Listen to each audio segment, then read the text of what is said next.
So guys, क्या Seth Rollins versus Cody roads के match के टाइम जो हमको इस साल के क्राउन ज्वेल में देखने को मिला था, क्या उस मैच के टाइम सेथ रॉलिंस को इंजरी हो गई थी जब वो coast to coast finisher Shane McMahon का यूज़ कर रहे थे?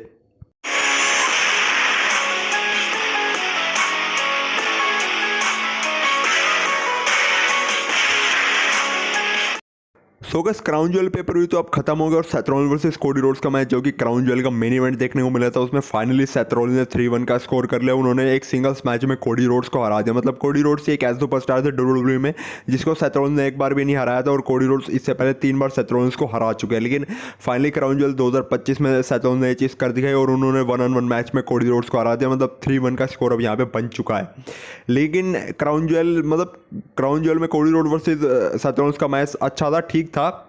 सेथ रॉलिंस जीत गए, वो बात भी अच्छी है। Seth Rollins new crown jewel champion बन गए, वो बात भी अच्छी है। लेकिन क्राउन ज्वेल 2025 में हमको एक चीज़ देखने को मिलती है, जब यहाँ पे Seth Rollins coast to coast finisher मार रहे थे कोडी रोड्स को, तो वहाँ पे शायद काफ़ी सारे फैंस ने नोटिस नहीं करा होगा, मैंने भी नोटिस नहीं करा था। लेकिन अब मेरे को पता लगा है असल में जब coast to coast finisher Seth Rollins ने मारा था उसको कोडी रोड्स को, और वो फिनिशर आपको पता ही होगा, वो फिनिशर शेन मैकमैन यूज़ करते। तो कोस्ट टू कोस्ट यहाँ पे जो फिनिशर है शेन मैकमैन को सेथ रॉलिंस ने यूज़ किया कोडी रोड्स को हराने के लिए, क्योंकि यहाँ पे सेथ रॉलिंस ने मैच से पहले ही कह दिया था कि उनको चाहे मैच में जो कुछ भी करना पड़े कोडी रोड्स को हराने के लिए वो करेंगे। तो जब सेथ रॉलिंस ने ये वाला फिनिशर यूज़ किया शेन मैकमैन का कोस्ट टू कोस्ट वाला, तो इस फिनिशर को लगाते वक्त या फिर इस मूव को लगाते हुए जब जो सेथ रॉलिंस है वो नीचे रिंग की तरफ गिरे थे, मतलब रिंग में ही नीचे की तरफ गिरे, तो उनके शायद आर्म में थोड़ी बहुत इंजरी हो गई थी। मतलब आर्म का जो पीछे वाला हिस्सा होता है ना, जहाँ पर अगर मतलब जहाँ की अगर हड्डी मिल जाए तो हमको करंट लगता है। आप सबको पता ही होगा जो मैं कहना चाह रहा हूँ, जो हमारी जिसको हम एल्बो बोलते हैं, अब मेरे को याद है जिसको हम एल्बो बोलते हैं। तो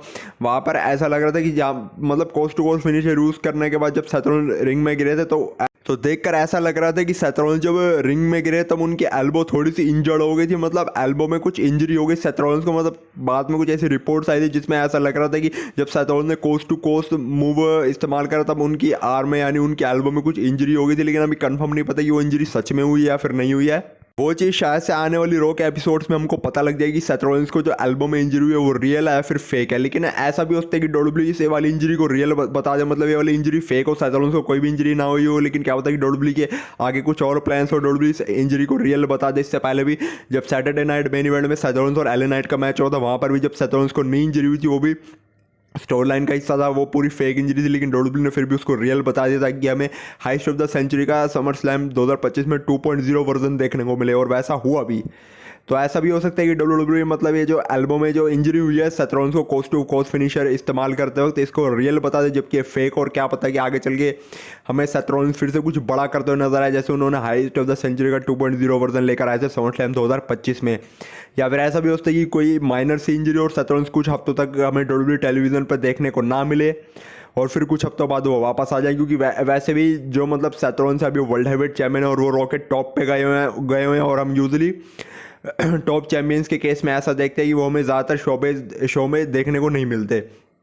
तो ऐसे में अगर सेथ रॉलिंस को कोई माइनर सी इंजरी हुई है तो फिर इससे उनको अपना टाइटल भी रिलिंक्विश करना नहीं पड़ेगा, और वो कुछ हफ्तों में हमें अपना रिटर्न्स करते हुए नजर आएंगे। बाकी अगर ये कोई लॉन्ग टर्म वाली इंजरी है तो ऐसा हो सकता है कि सेथ रॉलिंस हमें कुछ टाइम तक डब्ल्यूडब्ल्यूई में देखने को नहीं मिलने वाले। अगर ये इंजरी बहुत ज़्यादा वो डेंजरस है, और अगर कोई लॉन्ग टर्म वाली इंजरी है तो हमें सेथ रॉलिंस से 3-4 या फिर 4-5 या फिर 5-6 महीने के लिए भी डब्ल्यूडब्ल्यूई से गायब होते हुए नजर आ सकते हैं। लेकिन अभी कुछ नहीं कह सकते कि ये डब्ल्यूडब्ल्यूई की स्टोरी लाइन का हिस्सा है या फिर ये सच में सेथ रॉलिंस को कोई इंजरी हुई है। अगर ये मतलब मैं आपसे कह रहा हूँ कि अगर ये कोई लॉन्ग टर्म वाली इंजरी होगी तो सेथ रॉलिंस को फिर अपनी टाइटल रिलिंक्विश भी करनी पड़ेगी। क्योंकि ऐसा ही होता है ना कि जब जो मतलब कोई अगर सुपरस्टार होता है, अगर उसको कोई बड़ी इंजरी हो जाती है, जैसे जिसके लिए वो 7-8 या फिर 9 महीनों तक डब्ल्यूडब्ल्यूई से बाहर रहने वाला है, या फिर ज़्यादा ज़्यादा 5-6 महीनों तक भी, तो वो अपनी चैंपियनशिप रिलिंक्विश कर देता है।